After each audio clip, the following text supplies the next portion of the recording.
دوستو channel subscribe like اور share فرمائیں، شکریہ۔ بسم اللہ الرحمن الرحیم، الحمدللہ رب العالمین والصلاة والسلام علی خاتم النبیین اما بعد۔ پاک ویوز، محمد منشا، السلام علیکم، کیسے ہیں جناب؟ تو بات کرتے ہیں، آج ایک اسپیشل موضوع ہے۔ آپ نے اکثر سنا ہوگا پاکستان کے حکام سے، وزیر اعظم سے، وزیر خارجہ سے، یا باقی جو ترجمان ہیں نیشنل سیکیورٹی کے حوالے سے، وہ آج کل اور پہلے بھی متعدد بار یہ بات کہتے رہتے ہیں کہ انڈیا جو ہے وہ فالس فلیگ آپریشن کر رہا ہے، اس کی پلاننگ کر رہا ہے یا کرنے والا ہے۔ تو وہ اپنے تئیں گویا بین الاقوامی برادری کو اس چیز سے آگاہ کر رہے ہیں، اس خطرے سے آگاہ کر رہے ہیں، یا شاید اپنے عوام کو آگاہ کر رہے ہیں، یا اپنا کوئی اور مقصد حاصل کر رہے ہیں۔ اور ایک لفظ استعمال کرتے ہیں سرجیکل سٹرائک۔ ظاہر ہے ان چیزوں کا یہ نہیں ہے کہ کوئی نئی چیز آپ کے سامنے پیش کرتے ہیں، بعض چیزیں بس تکرار کے لیے، وہ ریفریش کرنے کے لیے۔ تو ظاہر ہے آپ دوست سب جانتے ہیں، لیکن بہت سارے ہیں جنہوں نے کبھی توجہ نہیں کی اس حوالے سے۔ تو فالس فلیگ آپریشن ہوتا کیا ہے؟ فالس فلیگ آپریشن گویا کسی ریاست کی طرف سے عموماً دوسری ریاست کے خلاف کوئی کارروائی کرنے کے لیے جواز پر گھڑنا جو ہے، اس کے لیے جو اقدام کیا جاتا ہے اس کو فالس فلیگ آپریشن کہتے ہیں۔ بعض ریاستیں اپنے عوام کے خلاف بھی کارروائی کرنے کے لیے جواز گھڑنے کے لیے کچھ ایسے وقوع کروا دیتے ہیں، وہ بھی کسی حد تک فالس فلیگ آپریشن ہی کہلا سکتا ہے، لیکن زیادہ تر وہ انٹرنیشنل کنٹیکسٹ میں دیکھا جاتا ہے۔ مثلاً کہ امریکیوں نے عراق پر حملہ کرنا تھا، صدام حکومت کو ختم کرنا تھا، انہوں نے گویا ایک میڈیا کا فالس فلیگ آپریشن کیا، اور وہ کیا تھا کہ اس کے پاس وسیع پیمانے پر تباہی پھیلانے والے ہتھیار ہیں، یعنی WMDs، جو کہ خود امریکیوں نے بعد میں جب انہوں نے مقاصد حاصل کر لیے تو مانا کہ یہ جھوٹ تھا، اور ان کی اسٹیبلشمنٹ نے یہ جواز گھڑنے کے لیے یہ بین الاقوامی برادری کے کان بھرے تھے، یا اپنے عوام کو کنونس کرنے کے لیے اس قسم کا پروپیگنڈا کیا تھا۔ اسی طرح بعض اوقات یعنی ایون امریکیوں کے حوالے سے ہی کئی اور ہیں، کہ یہاں تک کہ یہ جو 9/11 کا واقعہ ہے جس میں ان کے مینارے گرے تھے، تو اس والے سے بھی بعض یعنی خود امریکی یہ سمجھتے ہیں کہ وہ اصل میں ان کا اپنا ہی پروگرام تھا، اور وہ اس لیے کیا گیا تھا تاکہ جو بعد میں ہوا کہ افغانستان پر حملہ آور ہونے کا جواز پیدا کیا جائے۔ یعنی ایک سیکشن آف سوسائٹی آج بھی امریکیوں کا یا بین الاقوامی طور پر لوگ یہی سمجھتے ہیں۔ تو اس والے سے آپ اگر یہ بات ان کی مانی جائے تو یہ کہا جا سکتا ہے کہ 9/11 کا بھی مبینہ طور پر ایک فالس فلیگ آپریشن تھا۔ اب پاکستان کے حوالے سے دیکھیں تو یہ پلوامہ میں جو بھارتی فوجی مارے گئے تھے، پاکستان کا یہ دعویٰ ہے کہ وہ فالس فلیگ آپریشن تھا، یعنی خود بھارتی حکومت نے یا اپنی ایجنسیوں کے ذریعے یہ کام کروایا تھا تاکہ الزام پاکستان پر دھرا جا سکے۔ یہ تو فالس فلیگ آپریشن میرا خیال خاصا کلیئر آپ کے ذہن میں ہو گیا۔ اب اس کا ایک اندرونی ملک مثال بھی آپ کو سمجھاتے ہیں۔ مثلاً بعض لوگوں کا خیال ہے مبینہ طور پر کہ پاکستان میں جو آرمی پبلک سکول پر حملہ ہوا، بعض لوگوں کا یہ خیال ہے کہ وہ خود باوردی لوگوں نے ہی ان کی کسی ڈیپ سٹیٹ کے کسی آرگن نے یہ کروایا تھا۔ کیوں؟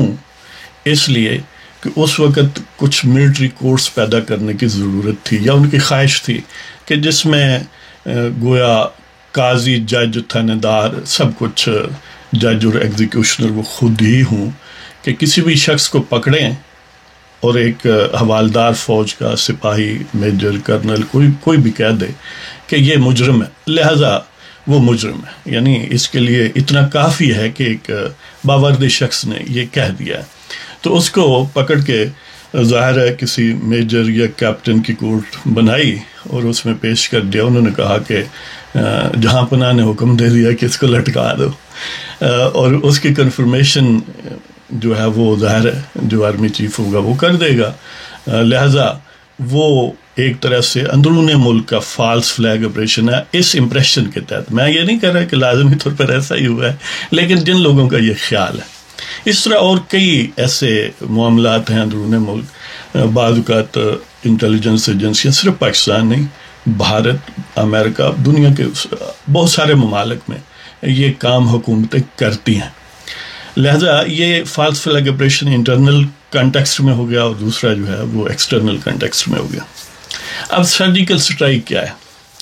سرجیکل سٹرائک جیسا کہ اس کے لفظ ظاہر ہے کہ کسی ایک ویل ریکگنائزڈ ٹارگٹ کو پریسائزلی، صرف اس ٹارگٹ کو، یعنی اس سے آگے پیچھے نہیں، نشانہ بنانا، جو وہ ملک نشانہ بنانے والا سمجھتا ہے کہ مخالف ملک جس کے اندر وہ لوکیشن موجود ہے یا جن کے پاس وہ چیز ہے، وہ انسٹالیشنز ہیں، وہ ان کے خلاف استعمال ہو سکتی ہیں یا ہو رہی ہیں. تو لہذا گویا وہ ایک پری ایمپٹیو سٹرائک ہے، تو اس کو وہ سرجیکل سٹرائک کہتے ہیں. سرجیکل کا مطلب یہی ہے کہ ادھر ادھر معاملہ نہیں ہے، بس سمپلی اسی ٹارگٹ کو نشانہ کرنا ہے. گویا سرجری جیسے کسی خاص آرگن سے خاص پوائنٹ کو ڈاکٹرز جو ہیں وہ ٹارگٹ کرتے ہیں، اس کو کاٹتے ہیں یا جو بھی اس کا علاج کرتے ہیں. تو یہ سرجیکل سٹرائک. اب یہ بعض اوقات انٹرچینجبلی ہمارے لوگ استعمال کرتے ہیں، ہماری حکومت جو ہے، مثلا خان صاحب جو ہیں جو کہ باجوائی نظام میں جنہیں بھرتی کیا گیا وزیر اعظم کے طور پر، تو وہ اکثر اوقات آپ کو کہتے نظر آئیں گے کہ میں وارن کر رہا ہوں کہ انڈیا جو ہے فالس فلیگ آپریشن کی پلاننگ کر رہا ہے. اس طرح D G I S P R بھی کہے گا کہ ہم بفٹنگ جواب دیں گے وغیرہ وغیرہ. اور دوسرا شاہ محمود قریشی کہتے ہیں کہ دیکھیں جی سرجیکل سٹرائک کی پلاننگ ہو رہی ہے. یعنی گویا وہ کنفیوز کر دیتے ہیں کہ فالس فلیگ آپریشن اور سرجیکل سٹرائک ایک ہی ہے، اگرچہ وہ لنکڈ ہیں. کہ فالس فلیگ آپریشن ایک جواز ہے کس کے لیے؟ سرجیکل سٹرائک کے لیے. تو اس والے سے وہی پلوامہ کا واقعہ، اور پھر انڈیا نے ان کے اپنے بقول مبینہ طور پر انہوں نے یہی سیل کیا لوگوں کے سامنے آئیڈیا کہ ہم نے جو پاکستان میں انہوں نے حملہ کیا، شاید فروری تھا اس وقت، تو وہ جو ہے وہ گویا انہوں نے وہ ایک مدرسے کو نشانہ بنایا. ان کے بقول وہ ان لوگوں کی تربیت کے لیے استعمال ہو رہا تھا جو بھارت کے خلاف استعمال ہونے تھے یا ہو سکتے تھے. تو وہ گویا ان کا حملہ سرجیکل سٹرائک ہے جو پاکستان پر ہوا، اور جو پلوامہ میں مبینہ طور پر انہوں نے خود کیا وہ فالس فلیگ آپریشن ہے. تو یہ انٹرچینجبل نہیں ہے، یہ کوئی مترادفات نہیں ہے، لیکن لنکڈ، مربوط ہیں. تو اب بات کرتے ہیں کہ اس کا سبب کیا ہوتا ہے، یعنی کیوں کوئی فالس فلیگ آپریشن کرنا چاہے گا. اس کے لیے پری کنڈیشنز ہیں، وہ ہونا بہت ضروری ہیں. مثلا سب سے پہلے تو یہ بات ہے کہ جو یہ ڈرامہ رچاتا ہے ملک، اپنے ہی خلاف ایک جھوٹا آپریشن کر کے، مثلا اپنے ہی کسی جہاز کو اغوا کروا دیا، اپنے ایجنٹوں کے ذریعے، اپنی انڈائریکٹ مینیپولیشن کے ذریعے کسی جہاز کو نشانہ بنوا دیا سپوز، یا کہیں دھماکہ کروا دیا، اور الزام یہ لگایا کہ جو بھی ان کا دشمن ملک ہے یا ان کا سپوز ٹارگٹ ہے کہ یہ انہوں نے کروایا. تو عام طور پر جو ملک یہ جواز پیدا کرنے کی کوشش کرتا ہے وہ طاقتور ملک ہوتا ہے، اور جس کے خلاف جواز پیدا کرتا ہے وہ کمزور ملک ہوتا ہے، یا کم از کم اس کا تاثر وہ طاقتور ملک کے ذہنوں میں، ان کے کرتا دھرتا جو ہیں وہ یہی سمجھتے ہیں کہ بس صرف جواز کی ضرورت ہے، ایک آئی ویش، اور ہم نے بس اس کو سزا دے لینی ہے. یعنی اگر صدام واقعتاً طاقتور سوویت یونین جتنا ہوتا تو پھر ظاہر ہے یہ حملہ آور نہ ہوتے، اس لیے کہ اس کے پاس تو پروون تھے کہ WMDs ہیں، اس کے باوجود ان کے خلاف تو کبھی حملہ نہیں ہوا، چین کے خلاف کبھی نہیں ہوا. وہ میں نے کسی امریکی سے پوچھا یار ان کے پاس ہیں WMD چین کے پاس، کیا خیال ہے اس پر ہونا نہیں چاہیے؟ تو وہ کہتا ہے نہیں یار دیٹس ٹو بگ جی، یعنی مطلب یہ ہے کہ جو مخالف ہے جس کو نشانہ بنانا ہے اس کو وہ سمجھتے ہیں کہ ہمیں صرف ایک معمولی ایک لنگڑے لولے جواز کی ضرورت ہے، ہم اس کو ہٹ کر سکتے ہیں اور اس کی کوئی ریپرکشنز نہیں ہے ہمارے لیے. اور وہ بالکل پاکستان کے والے سے ہم اگرچہ یہی سمجھتے ہیں جو پاکستان کے لوگ ہیں، اور کوئی اتنا بیس لیس بھی بات نہیں ہے کہ پاکستان بہرحال ایک ٹھیک ٹھاک طاقتور ریاست ہے اگر اس کو یہ انٹرنل جو اس کی بیڑیاں ہیں اس کے پاؤں میں ڈالی ہوئی GHQ نے یہ ہٹا دی جائیں تو ہر محاذ پر اکانومی، ڈیفنس، فارن پالیسی، ہر محاذ پر پاکستان لاجواب ہو سکتا ہے. لیکن فی الحال تو یہی ہے کہ انہوں نے بیڑیاں ڈالی ہوئی ہیں، لیکن اس کے باوجود باہر کوئی اتنا گیا گزرا ڈیفنس نہیں. لیکن انڈینز اپنے آپ کو یہی باور کرواتے ہیں اور عوام کو کہ پاکستان بہت معمولی ملک ہے اور ہم ایسا کر سکتے ہیں. لہذا انہوں نے متعدد بار ایسی بظاہر کوشش کی ہے، اگرچہ کئی ایسے معاملات ہیں جو پاکستان کہتا ہے کہ ایسا کچھ نہیں ہوا، وہ کہتے ہیں ہم نے کیا. اب اس کا یعنی اگر بفٹنگ، یعنی پہلے ایک کوئی ملک کوشش کرتا ہے اور اس کا جواب بفٹنگ اسے ملتا ہے کہ جس طرح ہم عموماً کہتے ہیں کہ ہم میلی آنکھ سے کوئی دیکھے گا تو آنکھ نکال دیں گے، اگر آنکھ دھو کے دیکھے گا تو ہم نہیں نکالیں گے، وغیرہ وغیرہ. یعنی اگر پاکستان پر سپوز وہ جو حملہ ہوا تھا پلوامہ کی ریئیکشن میں، ظاہر ہے اس کے کئی مقاصد ہوتے ہیں، آپ اس پر ظاہر لمبی بحث ہو سکتی ہے کہ کیوں حکومتیں ایسا کرتی ہیں. عوام کو گلونائز کرنے کے لیے، اپنے عوام کو حکومت کا ذرا ڈاڈا امپریشن پیدا کرنے کے لیے ہم بہت طاقتور ہیں، ایک یعنی پوسچرنگ کرنے کے لیے کہیں الیکشن آ رہا ہو تو اس والے سے اپنے آپ کو شو کرنا کہ حکومت جو ہے بڑی مضبوط ہاتھوں میں ہے ہمارا ملک، جس طرح ہم اکثر گردانتے رہتے ہیں. لیکن اگر بالفرض پاکستان پر جب حملہ ہوا، ہم تو خوش قسمتی سے 1 یا 2 طیارے گرانے میں کامیاب ہو گئے اور ہماری کچھ نہ کچھ چلو فیس سے بھی ہوگی.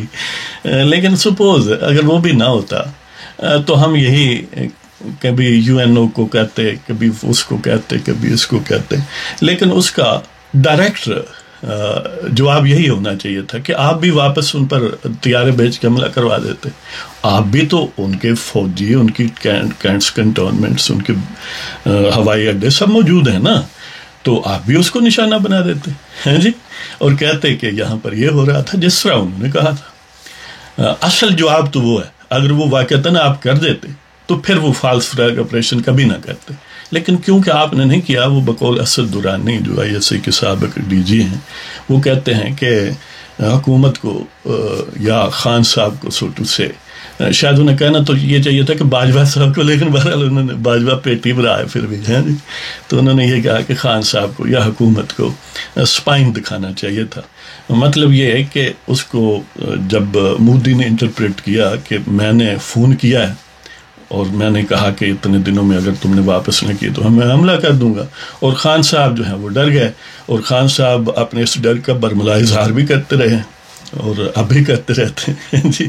بندہ پوچھے تسی کیوں ڈر اڑا پایا، تسی یعنی وہ انہیں کرنے دو اور اس کے جواب میں اس طرح کے 2 کرو، جس طرح انہوں نے 5 دھماکے کی ایٹمی، پاکستان نے 6 کر دیے. اب پھر کر لیں اگر انہیں شوق ہے تو یہ یعنی ایک تو اس ملک کی جس کو ٹارگٹ کیا جاتا ہے، جس کے لیے جواز گھڑا جاتا ہے، اس کی کمزوری اس کا باعث ہے، اس کا سبب ہے. پھر وہاں کی لیڈرشپ جو ہے وہ اگر ڈائنامک نہ ہو، وہ ڈپلومیسی کو ایک اگریسو انداز میں ٹیک آن نہ کرے اور اس کو بریکٹ ود یعنی کہ وہ ملٹری سٹرائک ریسپانس میں نہ کرے اسی لیول کی یا اس سے بڑھ کے، تو پھر اس طرح کی چیزیں پیدا ہوتی ہیں. تو بہرحال اب پھر یہی راگ الاپا جا رہا ہے. اس طرح ان کو وہ بعض اوقات وہ فلیگ آپریشن کیے بغیر، سرجیکل سٹرائک کیے بغیر ان کے مقاصد حاصل ہو جاتے ہیں. انہوں نے عوام میں پوسٹرنگ کی تو شو کرنی ہے تو وہ کہہ سکتے دیکھو نا چیخ چلا رہے ہیں جی، ہاں ہم صرف بات کرتے ہیں اور وہ رونا شروع کر دیتے ہیں. تو بہرحال پاکستان کے اپنے عوام پر ڈانگ سوٹا چلانے کی بجائے جی ایچ کیو کو اس پر توجہ دینی چاہیے، اور حکومت جو ہے وہ پاکستان کے منتخب نمائندوں جو حقیقی معنوں میں منتخب نمائندے ہیں، کوئی باجوہ نے انٹرویو لے کر یا رائل شریف نے یا فیض حمید نے یا ظہیر الاسلام نے بھرتی نہ انہیں کیا ہو، اور نہ ہی محکمہ زراعت کی مدد سے عوام کے حق رائے دہندگی یعنی ووٹ کو چرایا ہو۔ لہذا ان سب چیزوں کا حل یہی ہے کہ ووٹ بھی عزت دو۔ اس کے بعد ایک نعت آپ کی خدمت میں پیش کروں گا۔ اگر آپ کو پروگرام پسند ہو سبسکرائب کریں، شیئر کریں، لائک کریں۔ اجازت دیں جناب، خدا حافظ۔